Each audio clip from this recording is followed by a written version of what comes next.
We are live. We are live. And we are in the mines of Moria. Mm-hmm. Oh, yeah, I gotta find where we're at. Show me the thing. Do you have it handy? Oh, yeah, 1 second. I gotta find it. Right.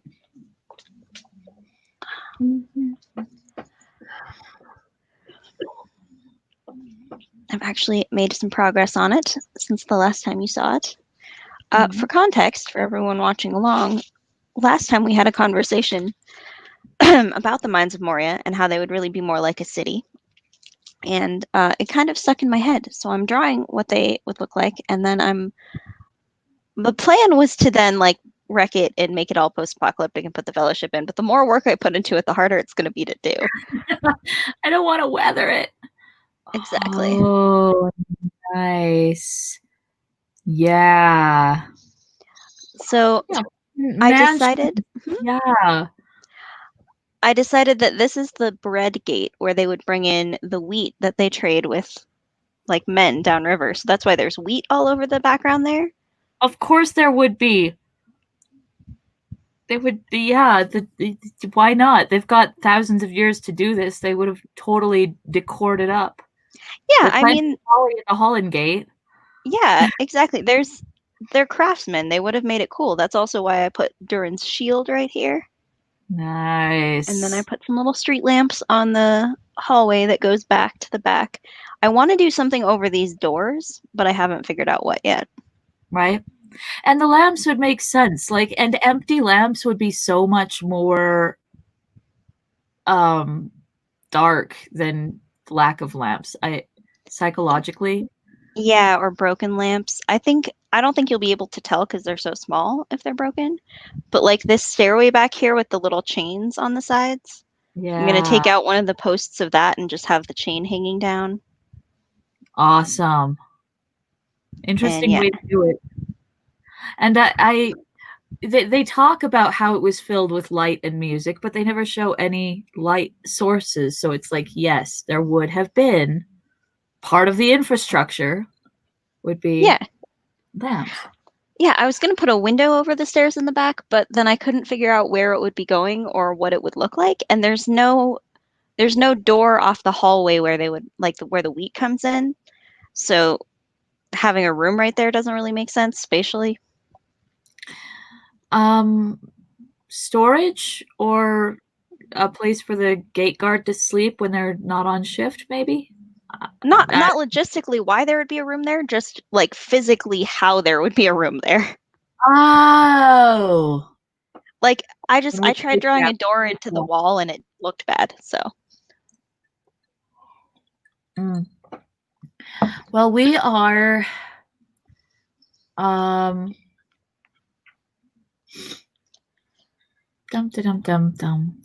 Balin is dead. I feared it was so, and Gimli cast his hood over his face. Check. Okay. I'm going to mute myself so I can get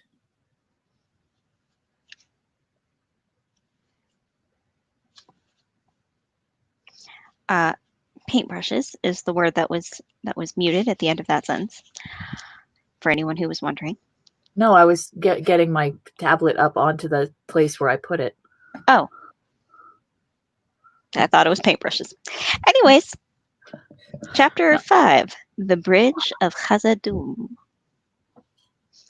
Oh, I think I'm also going to put some runes at the bottom of the window, like a little plaque of runes that say in dwarf runes, they call it a mine.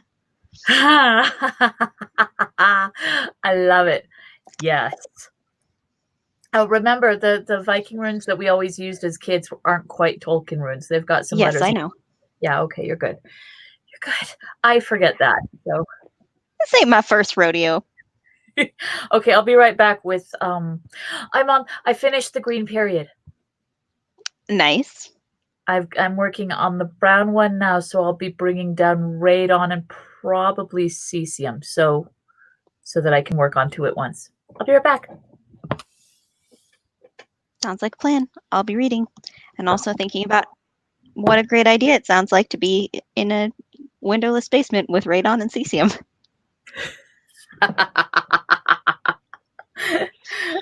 Just the representatives in my fantasy world. Yes. All right. The company of the ring stood silent beside the tomb of Balin. Frodo thought of Bilbo and his long friendship with the dwarf, and of Balin's visit to the Shire long ago. In that dusty chamber in the mountains, it seemed 1,000 years ago, and the other side of the world. At length they stirred and looked up, and began to search for anything that would give them tidings of Balin's fate, or what had become of his folk. There was another smaller door on the other side of the chamber, under the shaft. By both the doors they could now see that many bones were lying, and among them were broken swords and axe heads and cloven shields and helms. Some of the swords were crooked, orc scimitars with blackened blades. There were many recesses cut in the rock of the walls, and in them were large iron-bound chests of wood. All had been broken and plundered, but beside the shattered lid of one there lay the remains of a book. It had been slashed and stabbed and partly burned, and it was so stained with black and other dark marks like old blood that little of it could be read.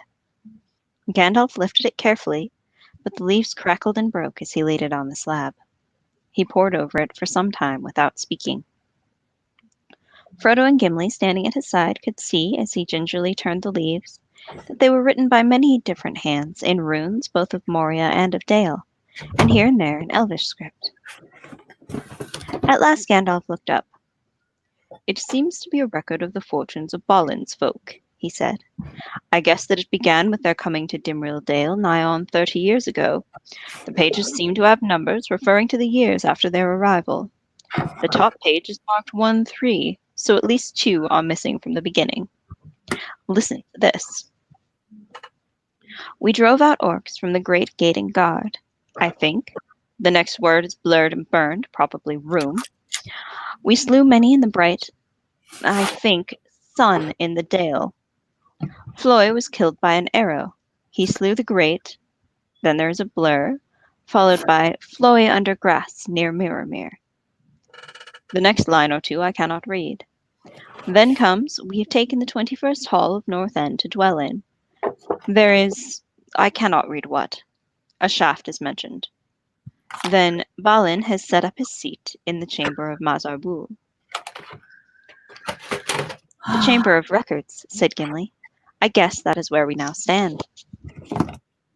"Well, I can read no more for a long way," said Gandalf, "except the word gold and Durin's axe and something helm. Then Balin is now Lord of Moria. That seems to end a chapter. After some stars, another hand begins, and I can see we found true silver, and later the word well forged, and then something. Oh, I have it. Mithril.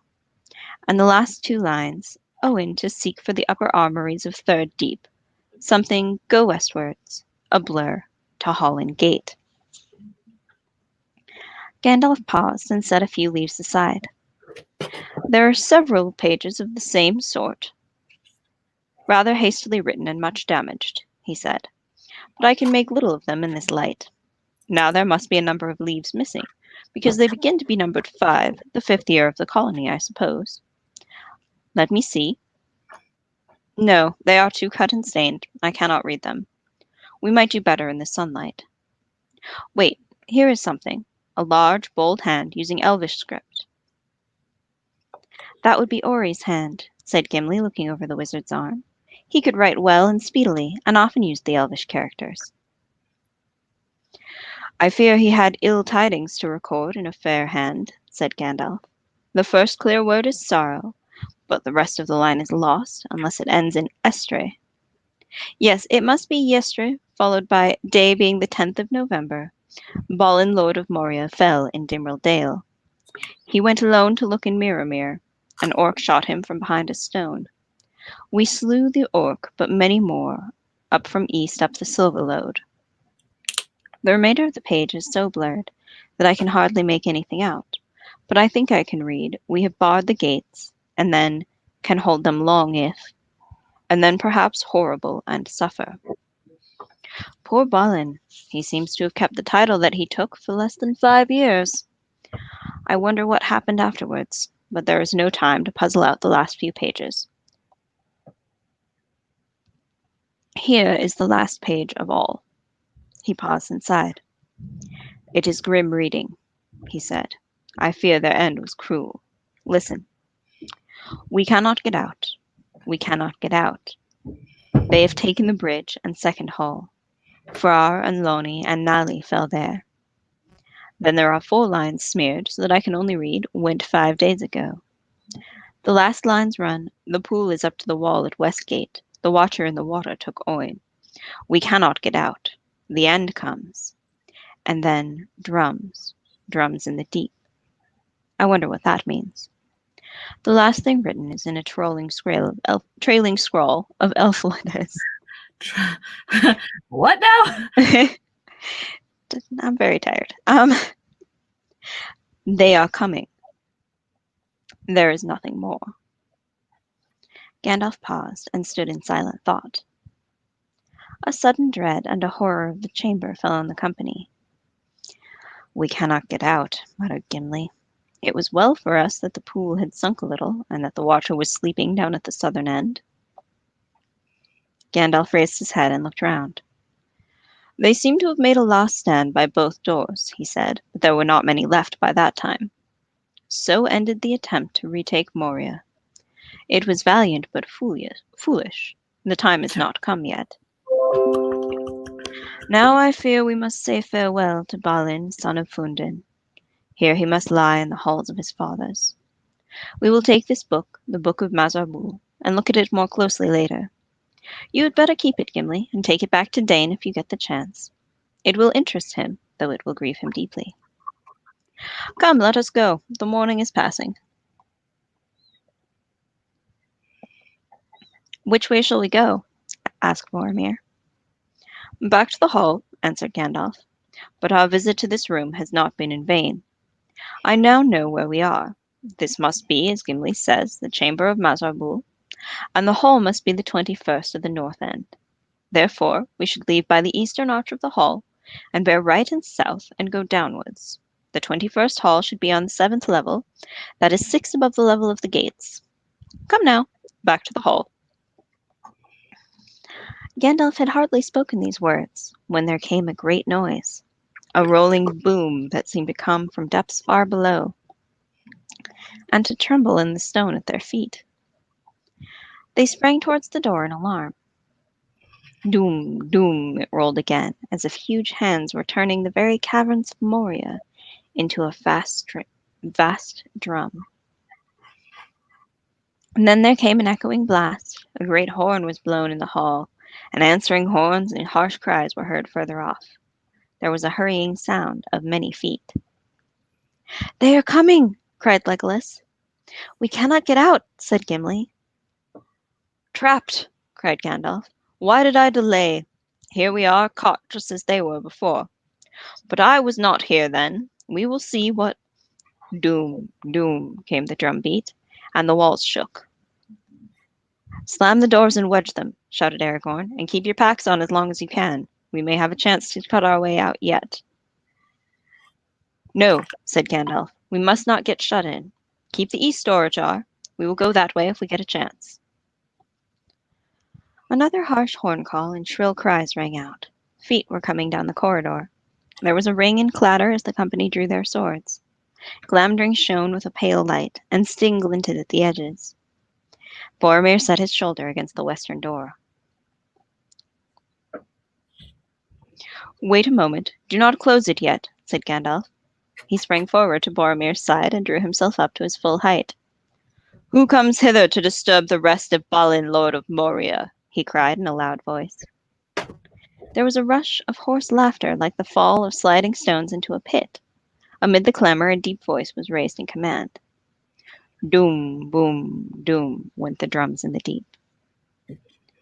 With a quick movement, Gandalf stepped before the narrow opening of the door and thrust forward his staff. There was a dazzling flash that lit the chamber and the passage outside. For an instant, the wizard looked out. Arrows whined and whistled down the corridor as he sprang back. There are orcs, very many of them, he said, and some of them are large and evil, black uruks of Mordor. For a moment they are hanging back, but there is something else there. A great cave troll, I think, or more than one. There is no hope of escape that way. And no hope at all if they come to the other door as well, said Boromir. There is no sound outside here yet, said Aragorn, who was standing by the eastern door listening. The passage on this side plunges straight down a stair. It plainly does not lead back towards the hall. But it is no good flying blindly this way with the pursuit just behind. We cannot block the door. Its key is gone and the lock is broken, and it opens inwards. We must do something to delay the enemy first.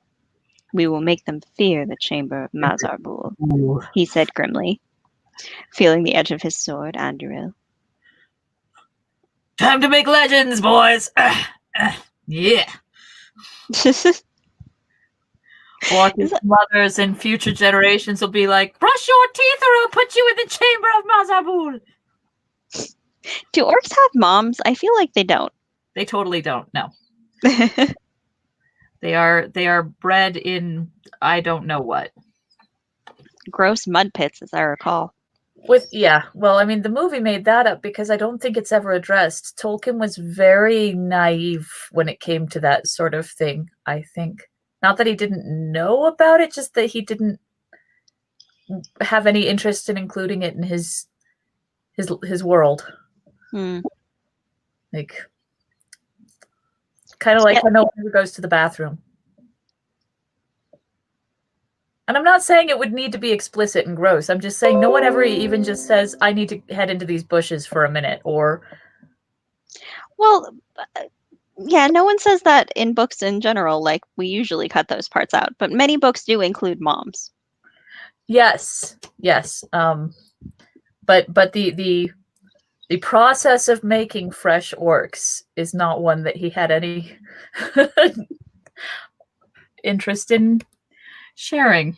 So yeah, let's just go with mud pits. Mud pits is what we got. Spores!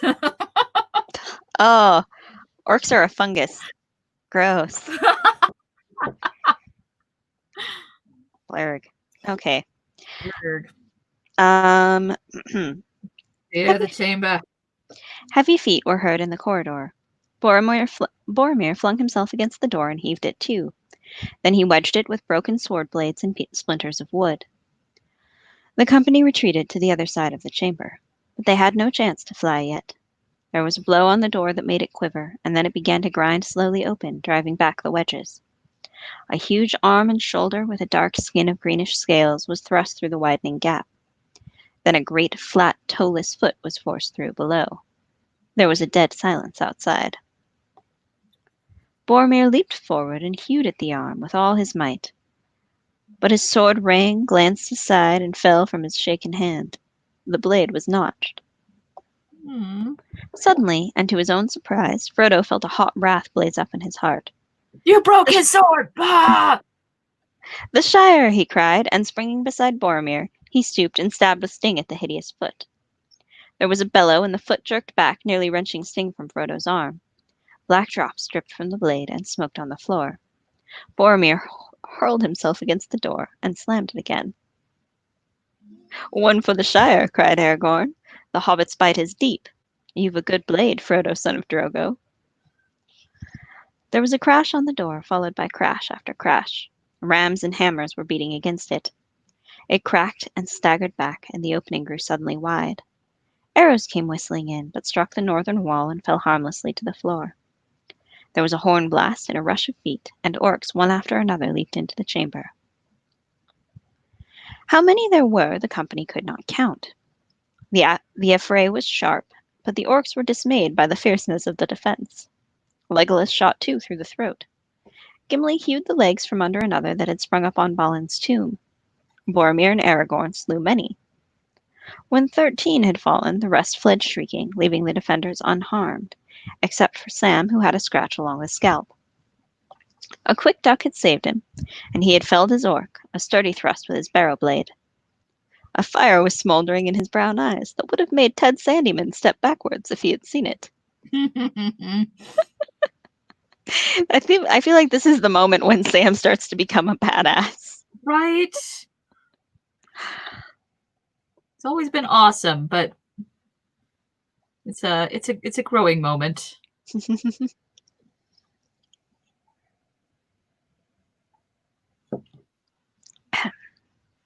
Okay. Now is the time, cried Gandalf. Let us go before the troll returns. But even as they retreated, and before Merry and Pippin had reached the stair outside, a huge orc chieftain, almost man-high, clad in black mail from head to foot, leaped into the chamber. Behind him his followers clustered in the doorway. His broad, flat face was swart, his eyes were like coals, and his tongue was red. He wielded a great spear. With a thrust of his huge hide shield, he turned Boromir's sword and bore him backwards, throwing him to the ground. Diving under Aragorn's blow with the speed of a striking snake, he charged into the company and thrust with his spear straight at Frodo. The blow caught him on the right side, and Frodo was hurled against the wall and pinned. Sam, with a cry, hacked at the spear shaft, and it broke. But even as the orc flung down the truncheon and swept out his scimitar, Anduril came down upon his helm. There was a flash-like flame, and the helm burst asunder. The orc fell with cloven head. His followers fled howling as Boromir and Aragorn sprang at them. Doom, doom, went the drums in the deep. The great voice rolled out again. Now, shouted Gandalf, now is the last chance. Run for it. Aragorn picked up Frodo where he lay by the wall and made for the stair, pushing Merry and Pippin in front of him. The others followed, but Gimli had to be dragged away by Legolas. In spite of the peril, he lingered by Balin's tomb with his head down. Come on, Gimli. I feel you, but this ain't the time. Yeah. Just give me a minute. My cousin. Like, we don't have a minute, honey. Yeah. There is no minute. Exactly. Boromir hauled the eastern door to, grinding upon its hinges. It had great iron rings on either side, but could not be fastened. I'm all right, gasped Frodo. I can walk. Put me down. Aragorn nearly dropped him in his amazement. I thought you were dead, he cried. Not yet, said Gandalf, but there is no time for wonder. Off you go, all of you, down the stairs. Wait a few minutes for me at the bottom, but if I do not come soon, go on. Go quickly, and choose paths leading right and downwards. We cannot leave you to hold the door alone, said Aragorn.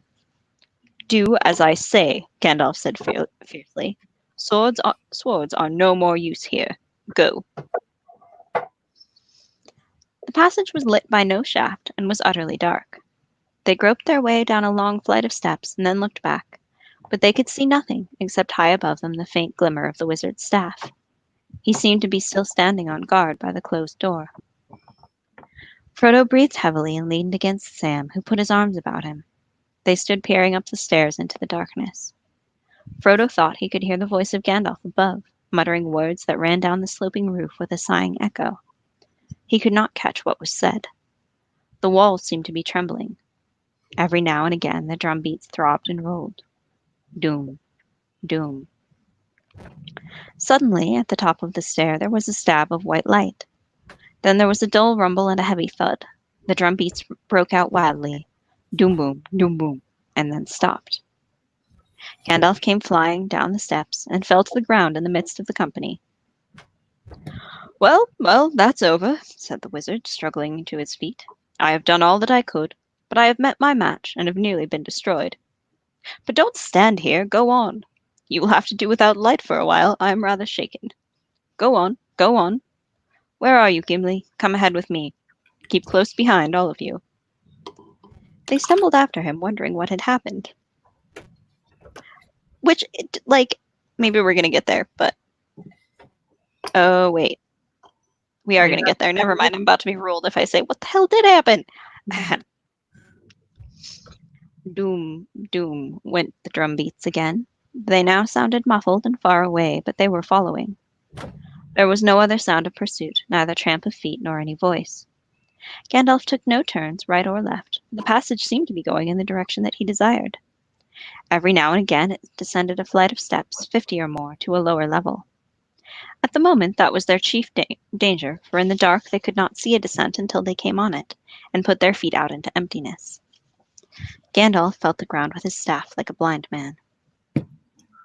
At the end of an hour, they had gone a mile or perhaps a little more, and had descended many flights of stairs. I'll be right back. I need another painting while I wait for cesium to dry. Okay.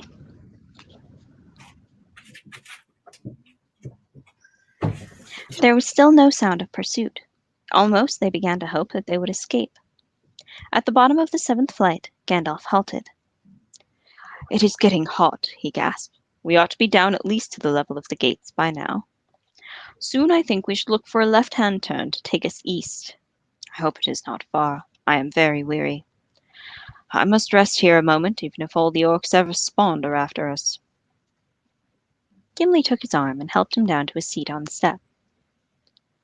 "What happened away up there at the door?" he asked. "Did you meet the beater of the drums?" "I do not know," answered Gandalf, "but I found myself suddenly faced by something that I have not met before. I could think of nothing to do but to try and put a shutting spell on the door. I know many, but to do things of that kind rightly requires time, and even then the door can be broken by strength.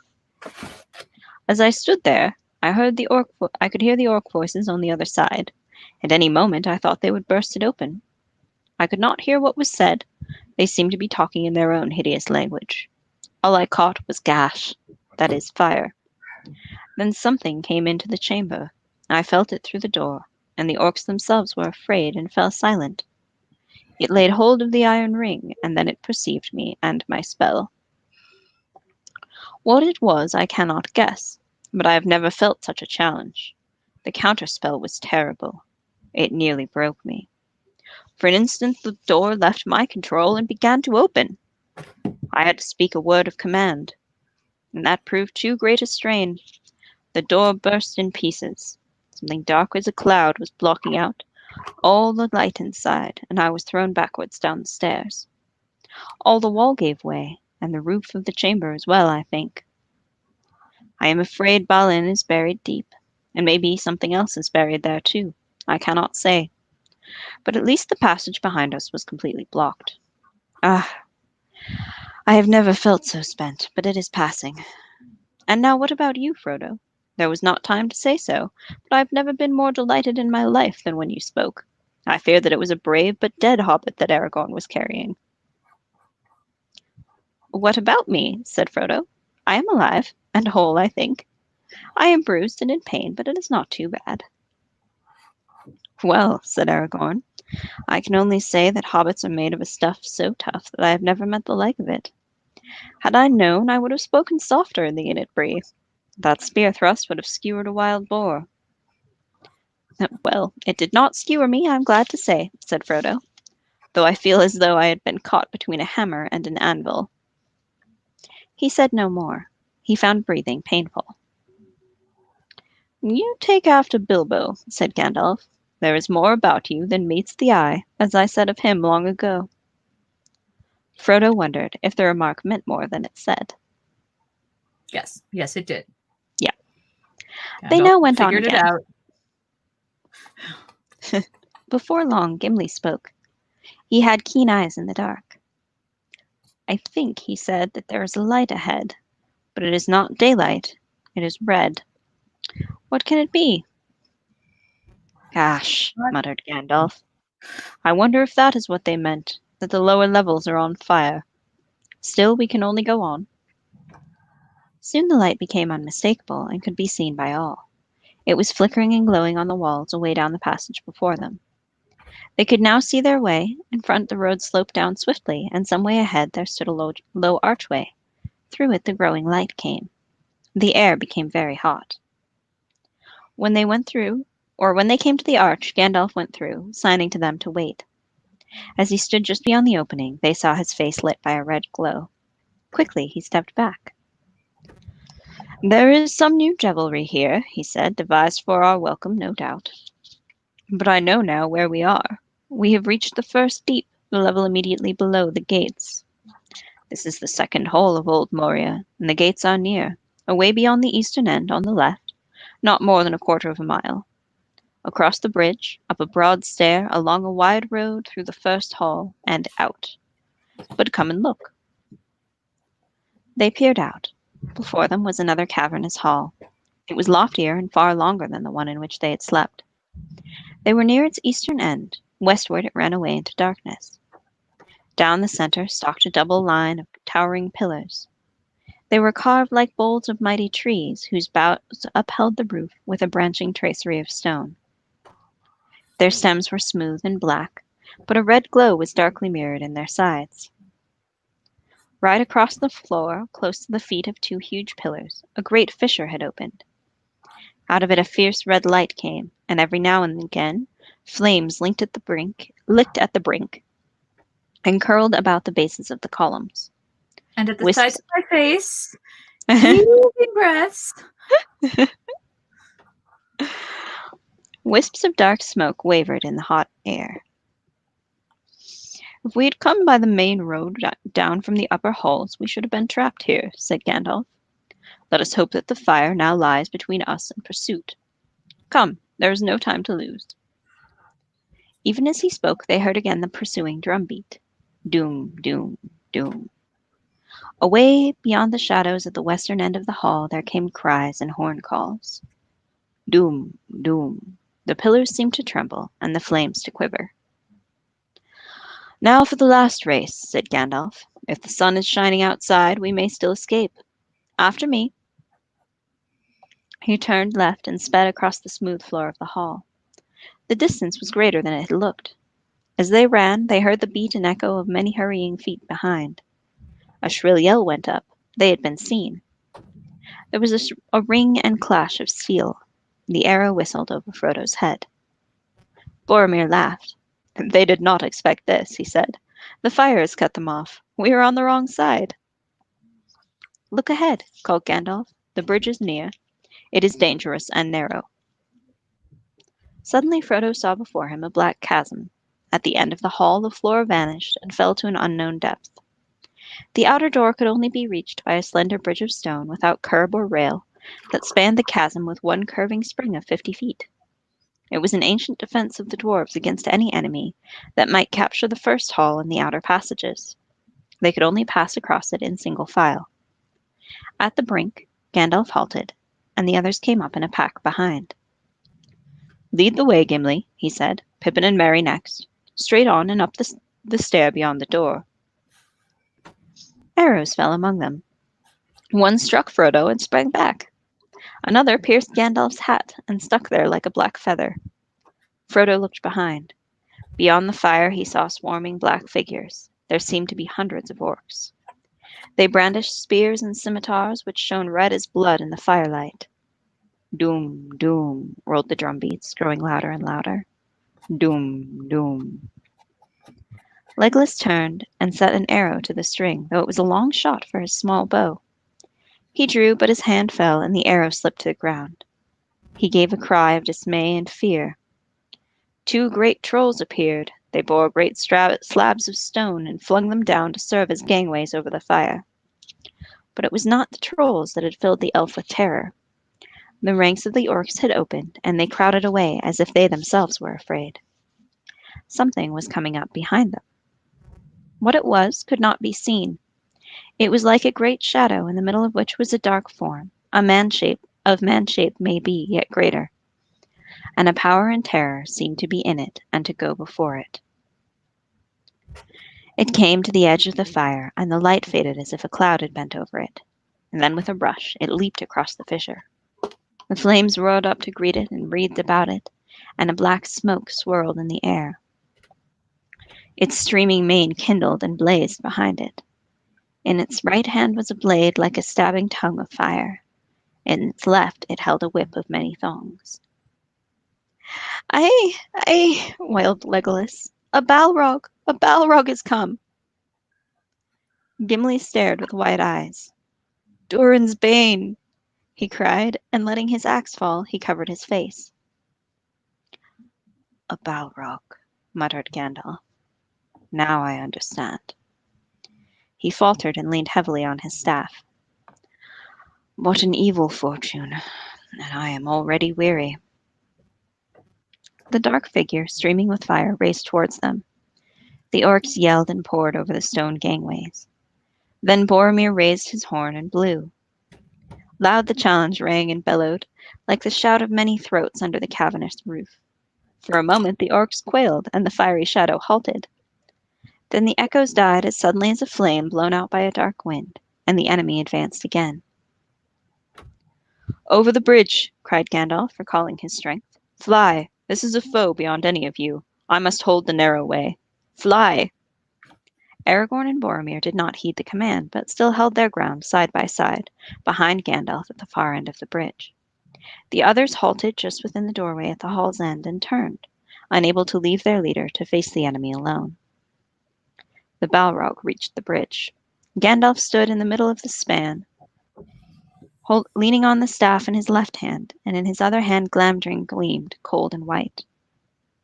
His enemy halted again, facing him, and the shadow about it reached out like two vast wings. It raised the whip, and the thongs whined and cracked. Fire came from its nostrils, but Gandalf stood firm. "You cannot pass," he said. The orcs stood still, and a dead silence fell. "I am a servant of the secret fire, wielder of the flame of Anor. You cannot pass. The dark fire will not avail you, flame of Urun. Go back to the shadow. You cannot pass." The Balrog made no answer. The fire in it seemed to die, but the darkness grew. It stepped forward slowly onto the bridge, and suddenly it drew itself up to a great height, and its wings were spread from wall to wall. But still Gandalf could be seen, glimmering in the gloom. He seemed small and altogether alone, gray and bent like a wizened tree before the onset of a storm. From out of the shadow a red sword leaped, flaming. Glamdring glittered white in answer. There was a ringing clash and a stab of white fire. The Balrog fell back, and its sword flew up in molten fragments. The wizard swayed on the bridge, stepped back a pace, and then again stood still. "You cannot pass," he said. With a bound, the Balrog leaped full upon the bridge. Its whip whirled and hissed. "He cannot stand alone," cried Aragorn suddenly, and ran back along the bridge. "Elendil," he shouted, "I am with you, Gandalf." "Gondor!" cried Boromir, and leaped after him. "You fucking idiots." Right. It's very brave, but very dumb. And a little egotistical. Like, oh no, he needs us! Clearly. Right? This guy could wipe the floor with us, but he needs us! Yeah, it's like, it's very sweet of you, but he's a demigod. Yeah. And you're not. Dudes. You're dude bro. You're a pair of dude bros, and yeah. You can't stand alone, bro. At that moment, I think we broke the dramatic tension here a little bit. Sorry, guys. Sorry. This is very serious. Yeah. And I will not mention that when he shouts out Elendil, it sounds almost like someone screaming his fraternity letters. Kappa Beta Phi forever.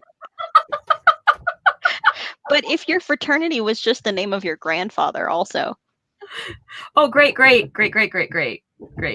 Yeah. Oh, I know, but I'm just saying, like, it is basically also like one of us yelling, like, Harold Kuhn!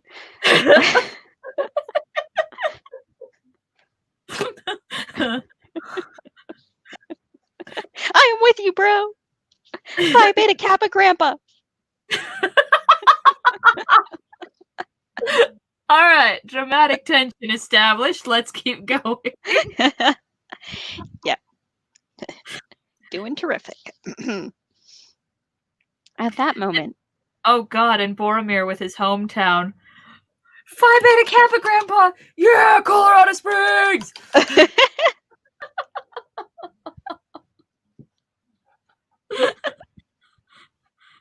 Although I guess Gondor is a whole country, so USA! USA! God, Boromir is just the Gondorian equivalent of like a USA bro. America! America! America! Fuck yeah! Protect it. Here to save the motherfucking day, yeah. This is what he's doing. He's like, we've been protecting you all along, and everyone else is like, no, you ain't. Right? Always You don't know showing what up we've been doing. Like, you think you're the only one fighting because you've never left your home country, but actually, everyone else does shit too. You're not special. Right. But he does have a pretty thick case of nationalism. Ugh, Yeah. gross.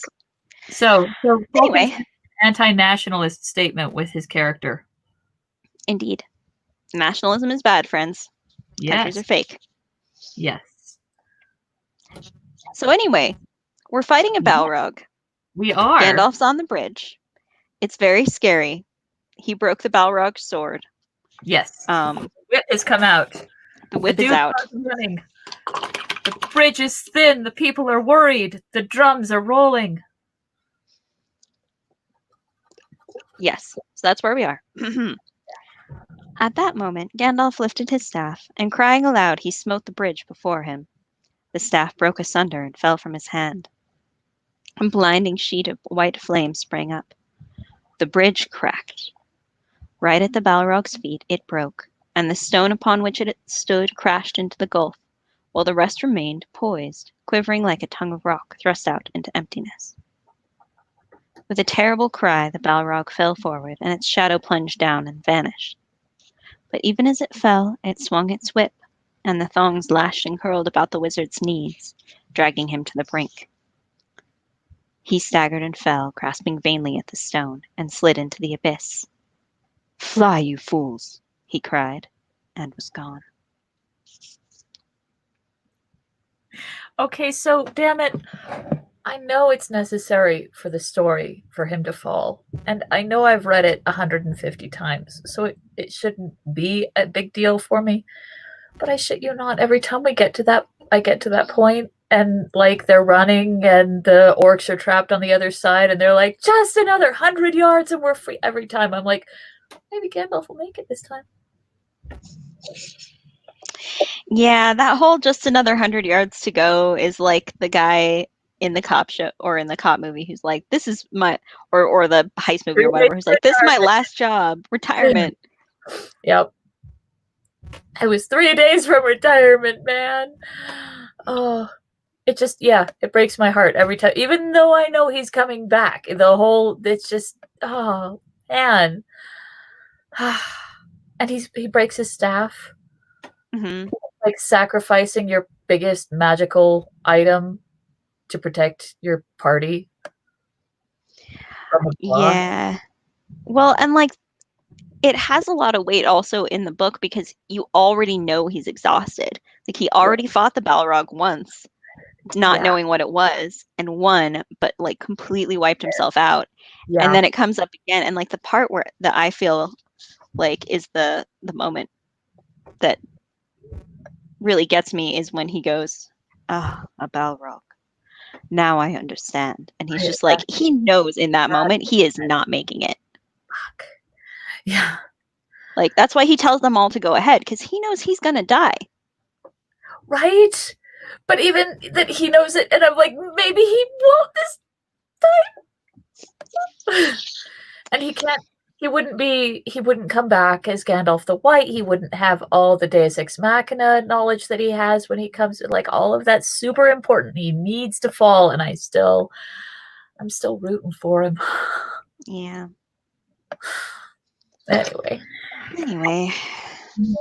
Well, and like the fact that they're like, he cannot stand alone, and it's like he never intended to. He was fighting alone long enough for you guys to get away and him to break the bridge, and then he knew he was gonna die.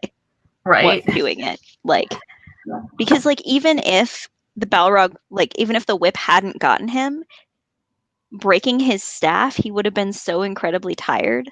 Yeah, and a whole lot less potent, helpful. Like, he would have had a really hard time leading them from that moment. He's used his all. Yeah. And he probably knew, like, breaking the bridge, it was probably going to keep breaking anyway, and he was going to fall. Right. Anyways, Oh. Fly, you fools, he cried, and was gone. He didn't make it this time, I'm sorry. Damn it. I mean, damn it. It matters to me. Okay, go ahead. The fires went out, and blank darkness fell. The company stood rooted with horror, staring into the pit. Even as Aragorn and Boromir came flying back, the rest of the bridge cracked and fell. With a cry, Aragorn roused them. Come, I will lead you now, he called. We must obey his last command. Follow me. They stumbled wildly up the great stairs beyond the door, Aragorn leading, Boromir at the rear. At the top was a wide, echoing passage. Along this they fled. Frodo heard Sam at his side weeping, and then he found that he himself was weeping as he ran. Doom, doom, doom. The drum beats rolled behind, mournful now and slow. Doom. They ran on. The light grew before them. Great shafts pierced the roof. They ran swifter. They passed into a hall bright with daylight from its high windows in the east. They fled across it. Through its huge broken doors they passed, and suddenly before them the great gates opened, an arch of blazing light. There was a guard of orcs crouching in the shadows behind the great doorposts towering on either side, but the gates were shattered and cast down. Business. They're just like chilling there playing cards, and all of a sudden they're like, drums? The fuck? It's probably nothing. Anyways, you got any fours? And then they look up and there's Aragorn just coming straight at them, like crying and filled with rage, and they're like, fuck! What the? And then their heads are gone. Yeah. Yep. As Tolkien is about to tell us, Aragorn smote to the ground the captain that stood in his path, and the rest fled in terror of his wrath. They were like, nope, nope, nope, nope. Not getting paid enough for this. The company swept past them and took no heed of them. Nobody else cares. They don't even look. They're just like, whatever. After what we've been through today, we don't care. Oh, man. Out of the gates they ran and sprang down the huge and age-worn steps, the threshold of Moria. Thus at last they came beyond hope out under the sky and felt the wind on their faces. They did not halt until they were out of bowshot from the walls. Dimrill Dale lay about them. The shadow of the misty mountains lay upon it, but eastwards there was a golden light on the land. It was but 1 hour after noon. That's the other crazy thing. All this shit happens in the morning. They wake up, go find Balin's tomb, get attacked by orcs, fight the orcs, get attacked by the Balrog, Gandalf dies, and it's 1 p.m. Yep. What are you gonna? Yeah. What do you do now? Have lunch? Right. Like, well, that was. You know what? I think I'm gonna call it a day. Yeah, right. The sun was shining. The clouds were white and high. They looked back. Dark yawned the archway of the gates under the mountain shadow. Faint and far beneath the earth rolled the slow drum beats. Doom. A thin black smoke trailed out. Nothing else was to be seen. The dale all around was empty. Doom. Grief at last wholly overcame them, and they wept long, some standing and silent, some cast upon the ground. Doom, doom, doom. The drum beats faded. And that's the end of the chapter, which seems like pretty perfect timing to me. Right? So the other thing is, the other thing that I remember when I read that bit is that as far as the hobbits were concerned, Gandalf was permanent. He had been an old grandfather figure to them for centuries. It wasn't like losing a person where deep down you kind of know everyone's mortal. He was exempt. To lose the person who was exempt. Well, as far as everyone is concerned, because Legolas and Aragorn probably know he's a Maiar, which means he's immortal. He's been around much longer than Legolas, even. Right. But they're a little more experienced in life and hazards and things. As the hobbits were very, very innocent, and this guy was their shield wall.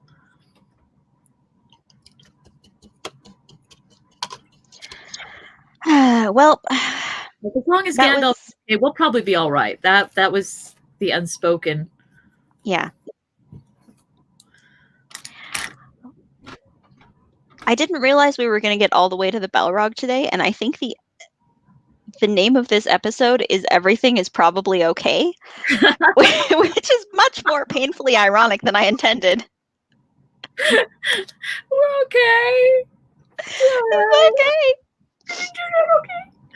Yeah, I know people have a problem with the trope of killing off a character and then bringing them back. The MCU is famous for hardly ever actually killing anyone, and etc. Comics in general.